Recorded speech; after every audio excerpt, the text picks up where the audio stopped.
آقا چطوری؟ امروز اومدم با ویدیوی آموزشی دیگه. آقا امروز قراره بهتون یاد بدم چجوری با لاوا پول یه پورتال خیلی خفن برای خودتون بسازید. مثل این نوباهی نرید آبو تبدیل کنید به ابسیدین و بعد بکنید و بعد برید پورتال بسازید. میخوام بهتون یاد بدم مثل پرو پلیرها با یه دونه این لاوا پولا یه پورتال خیلی خفن بسازین. ویدیو رو حتما لایک کنید، کانال رو سابسکرایب کنید تا ویدیو بعدی ازتون ندین. به کامنت انگلیسی هم بذارید که یوتیوب سابسکرایب بدون حذف نکنه. بریم سراغ ویدیو. خیلی خوب آقا، وسایلی که مورد نیازه: باکت، یه باکت آب، بلاک و فندک. اوکی آقا، اول میایین شما بلاکتون رو میذارین اینجا. اوکی، میایین اول از همه آب میذارید و میایین اینو میکنید. اوکی، تا الان یه ذره پورتالتون درست شده.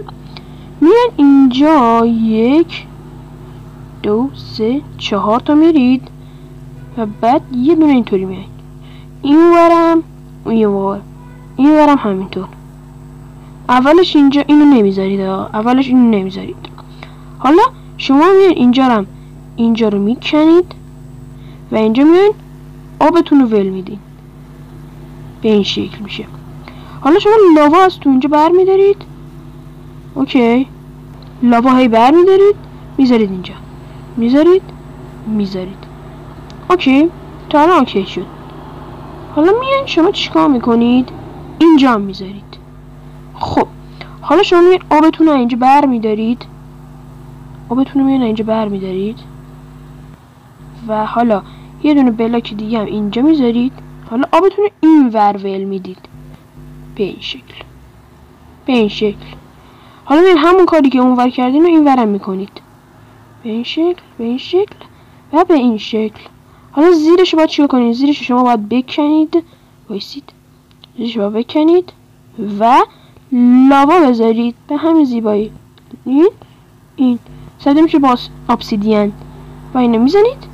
باید اول آبو برداریم. بذارید من آبو بردارم. آبم برداشتیم. آبم تو این بردارید. اوکی، اینجا ما میبندیم.